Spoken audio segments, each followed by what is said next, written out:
आज की दुनिया में एक सवाल है जो शायद हर किसी के मन में आता है। जहां इतना तनाव है, इतना संघर्ष, वहां मन की शांति आखिर मिले तो कैसे? और इस खोज में हम अक्सर एक दौराहे पर खड़े हो जाते हैं। एक रास्ता है विज्ञान का, जो हमें बाहरी दुनिया की सच्चाई बताता है, और दूसरा है अध्यात्म का, जो भीतरी दुनिया की बात करता है। तो क्या ये सच में दो अलग-अलग किनारे हैं, या फिर एक ही सागर तक पहुंचने के दो रास्ते? ये सवाल ही बड़ा मजेदार है। हम हमेशा मेल उन चीजों में बिठाने की कोशिश करते हैं जिनमें कोई विरोध हो, लेकिन धर्म और विज्ञान में तो कोई विरोध है ही नहीं, तो मेल बिठाने की बात ही फिजूल है। ये सुनना ही अपने आप में चौंकाने वाला है, क्योंकि हमें तो हमेशा यही सिखाया गया कि दोनों एक दूसरे के दुश्मन हैं। एक तर्क पर चलता है, दूसरा आस्था पर। नहीं, यही हम भूल कर जाते हैं।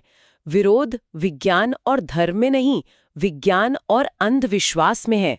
और दुर्भाग्य से हमने अंधविश्वास को ही धर्म का चोला पहना दिया है। अच्छा, असल में धर्म तो चेतना की खोज का परम विज्ञान है। बिल्कुल साइंटिफिक। जैसे पदार्थ के रहस्य खोजने के लिए फिजिक्स है, वैसे ही आत्मा के यानी चेतना के रहस्य खोजने के लिए धर्म है। इस लिहाज से देखें तो बुद्ध, महावीर या क्राइस्ट, ये लोग साधारण धार्मिक व्यक्ति नहीं थे, ये परम वैज्ञानिक थे। उनकी प्रयोगशाला कोई बाहर नहीं थी, उनके अपने ही भीतर थी। अगर ये इतना सीधा और वैज्ञानिक है, तो फिर ये जो स्थापित धर्म है, हिंदू, मुसलमान, ईसाई, ये सब विज्ञान से इतनी दूरी क्यों बनाए रखते हैं? इनमें हमेशा एक तनाव क्यों दिखता है? क्योंकि जिन्हें हम धर्म कह रहे हैं वो धर्म है ही नहीं, वो संप्रदाय हैं, दुकानें हैं। दुकानें? हाँ, और कोई भी दुकानदार ये नहीं चाहेगा कि ग्राहक खुद ही चीज बनाना सीख जाए। अगर आत्मा की खोज, परमात्मा की खोज पूरी तरह से वैज्ञानिक हो जाए, जिसका कोई भी प्रयोग कर सके, तो इन सारी दुकानों पर ताले लग जाएंगे। सही बात है। आप ही सोचिए, क्या कभी हिंदू फिजिक्स या मुस्लिम केमिस्ट्री जैसी कोई चीज होती है? नहीं, बिल्कुल नहीं। सत्य तो सार्वभौमिक होता है, उसका कोई मजहब नहीं होता। बिल्कुल। पानी का फॉर्मूला H2O ही रहेगा, चाहे उसे कोई हिंदू खोजे या मुसलमान। तो जो परम सत्य है, जो परमात्मा है, उसके नियम अलग अलग कैसे हो सकते हैं? नहीं हो सकते। तो ये तथाकथित धर्म अपनी अपनी अलग व्याख्याओं की दुकानों को बचाने के लिए विज्ञान के दुश्मन बने हुए हैं। उनका अस्तित्व ही इस बात पर टिका है कि सत्य को रहस्यमय बनाए रखें। ये दुकाने वाली बात बहुत गहरी है। तो ये सिर्फ आस्था का सवाल नहीं, बल्कि शक्ति और नियंत्रण का भी सवाल है। बिल्कुल। और इन दुकानों ने इंसान को इंसान से कैसे तोड़ा है, इसे एक छोटी सी कहानी से समझिए। बड़ी प्यारी कहानी है।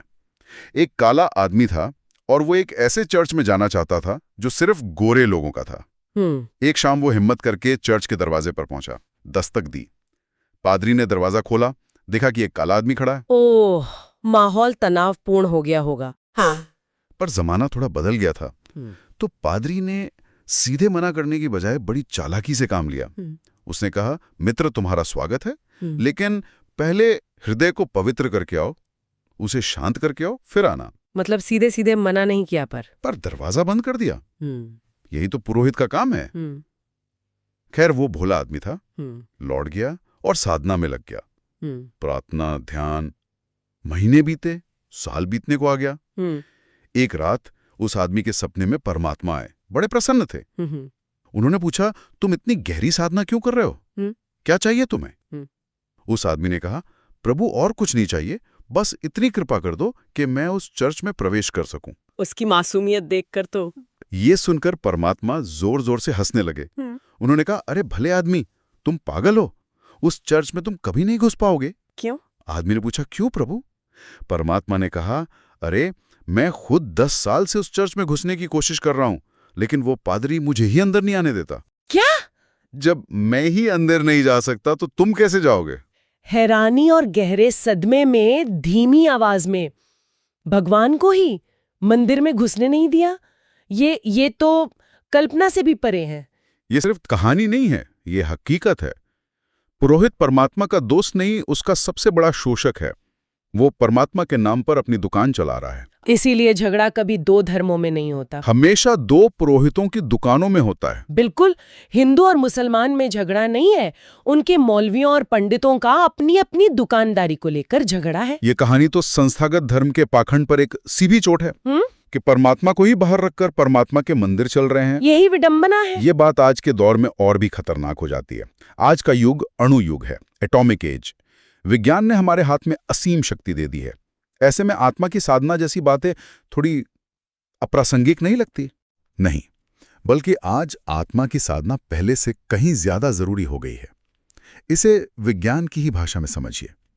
विज्ञान ने यह साबित किया है कि पदार्थ के सबसे छोटे कण अणु में विराट शक्ति छिपी है। एक छोटा सा अणु हिरोशिमा जैसा शहर तबाह कर सकता है। सही बात है। तो अब जरा सोचिए, अगर पदार्थ के एक कण में इतनी शक्ति हो सकती है, तो चेतना के एक कण, जिसे हम आत्मा कहते हैं, उसमें कितनी विराट शक्ति छिपी होगी। मैंने इस नजरिए से कभी सोचा ही नहीं था। आज का सबसे बड़ा संकट यही है। इंसान के हाथ में अणु की असीम शक्ति तो आ गई है, लेकिन वो आत्मिक रूप से, चेतना की दृष्टि से अभी भी एक बच्चा है। ये ठीक वैसा ही है जैसे किसी नासमझ बच्चे के हाथ में एक धारदार तलवार दे देना। वो अपना भी नुकसान करेगा और दूसरों का भी। ये तो बहुत खतरनाक है। मतलब एक तरफ असीम शक्ति और दूसरी तरफ शिशु जैसी चेतना। और बाहर पूरी प्रकृति को नष्ट कर देने की ताकत है। अगर हमने भीतर की इस आत्मिक शक्ति को नहीं जगाया, तो अणु की यह शक्ति सृजन की जगह सिर्फ विनाश का कारण बनेगी। अब आत्मा को साधना कोई विलासिता नहीं, बल्कि इंसानियत को बचाने की एकमात्र शर्त बन गई है। इसी भीतरी विवेक की बात करें तो अहिंसा जैसे सिद्धांत बहुत महत्वपूर्ण हो जाते हैं। पर यहीं एक व्यवहारिक दुविधा आती है। हम कहते हैं अहिंसा परमो धर्मः, पर जब कोई देश हम पर हमला करे तो एक राष्ट्र के तौर पर हम अपनी अहिंसा का क्या करें? मुस्कुराते हुए, जो अहिंसा प्रतिकूल परिस्थिति में सवाल बन जाए, वो अहिंसा झूठी है। वो बस एक ओढ़ा हुआ सिद्धांत है, एक नारा है। तो सच्ची अहिंसा क्या है? सच्ची अहिंसा कोई सिद्धांत नहीं, बल्कि हृदय में जन्मा एक जीवंत प्रेम है। वो परिस्थिति के हिसाब से बदलती नहीं। जीवंत प्रेम। बुद्ध के एक शिष्य थे, पूर्ण। उनकी शिक्षा पूरी हो गई तो उन्होंने बुद्ध से कहा कि मैं आपका संदेश दूर दराज के इलाकों में पहुंचाना चाहता हूं। बुद्ध ने पूछा, पूर्ण, कहां जाना चाहते हो? पूर्ण ने एक ऐसे इलाके का नाम लिया जहां के लोग बहुत क्रूर और असभ्य माने जाते थे। बुद्ध ने कहा, पूर्ण, वहां मत जाओ, वो लोग तुम्हें गालियां देंगे। बुद्ध उन्हें रोक रहे थे। वे उनकी परीक्षा ले रहे थे। पूर्ण ने कहा, अगर वे मुझे गालियां देंगे तो मैं सोचूंगा कि वे कितने भले लोग हैं। शुक्र है सिर्फ गालियां ही देते हैं, मुझे मारते तो नहीं। वाह, ये तो एक अलग ही स्तर का बोध है। बुद्ध ने अगला सवाल पूछा, और अगर वे तुम्हें मारें तो? पूर्ण ने कहा, तो मैं सोचूंगा कि वे कितने भले लोग हैं। शुक्र है सिर्फ मारते हैं, मुझे जान से तो नहीं मार डालते। बुद्ध ने आखिरी सवाल पूछा, और अगर वे तुम्हें जान से ही मार डालें तो? एक पल की खामोशी, आवाज में भावुकता। पूर्ण ने कहा, तो मरते हुए आखिरी क्षण में मैं उनका धन्यवाद करूंगा कि उन्होंने मुझे शरीर से मुक्त कर दिया, जिसमें शायद कोई भूल चूक हो सकती थी। यह सुनकर बुद्ध की आंखों में चमक आ गई। उन्होंने कहा, पूर्ण, अब तुम कहीं भी जाने के लिए स्वतंत्र हो। सारी पृथ्वी तुम्हारा घर है। ये कहानी, ये अहिंसा को एक नियम की तरह नहीं, बल्कि एक आंतरिक अवस्था के रूप में दिखाती है। यही जीवंत प्रेम है। जब हृदय में ऐसा प्रेम होता है, तब यह सवाल ही नहीं उठता कि अब क्या करें। तब जो होता है वो प्रेम से ही होता है, और जो प्रेम से होता है वो हमेशा सही होता है। आज की हमारी पूरी चर्चा हमें एक बड़े सवाल पर लाकर खड़ा करती है। एक तरफ पूरब है, जिसने आत्मा की गहराई खोजी, और दूसरी तरफ पश्चिम, जिसने भौतिक सुख को साधा। क्या आज के इंसान को इनमें से किसी एक को चुनना होगा? इसे भी एक आखिरी कहानी से ही पूरा करते हैं। एक राजा था, बहुत अमीर पर बहुत बीमार, मरने के करीब। राजवैद्यों ने कहा, महाराज, एक ही उपाय है, किसी ऐसे व्यक्ति का कोट मिल जाए जो बाहर से समृद्ध हो और जिसके मन में परम शांति भी हो। समृद्ध भी और शांत भी, ये तो लगभग असंभव शर्त है। हाँ, वजीर खोज में निकल पड़ा। उसे बहुत से अमीर लोग मिले जिनके पास कोट के ढेर थे, पर वे सब अशांत थे।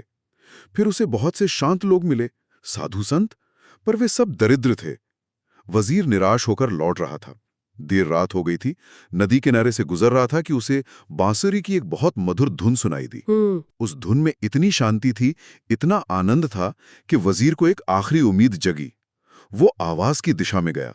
देखा, अंधेरे में एक आदमी अपनी मस्ती में बैठा बांसुरी बजा रहा था। वजीर ने पूछा, मित्र, क्या तुम सुखी हो? उस आदमी ने कहा, मुझसे ज्यादा सुखी और शांत इस पृथ्वी पर कोई नहीं। वजीर की आंखों में चमक आ गई। उसने कहा, जल्दी करो, राजा मर रहा है, हमें बस तुम्हारा कोट चाहिए। तो क्या वो मान गया? उस आदमी ने कहा, मैं राजा के लिए अपनी जान भी दे सकता हूं, लेकिन एक मुश्किल है। तुम अंधेरे में देख नहीं रहे, मैं नंगा बैठा हूं, मेरे पास कोई कोट नहीं है। कहते हैं उस रात राजा मर गया। वाह। पूरब, वो शांत आदमी है जिसके पास परम शांति तो है पर कोट नहीं। पश्चिम वो है जिसके पास कोट के ढेर हैं पर भीतर अशांति है। और आज का इंसान वो मरता हुआ राजा है। तो ये चुनाव का सवाल ही गलत है। मिशन ये है कि दोनों के सर्वश्रेष्ठ को मिलाकर एक नए अखंड मनुष्य को कैसे जन्म दें। बिल्कुल।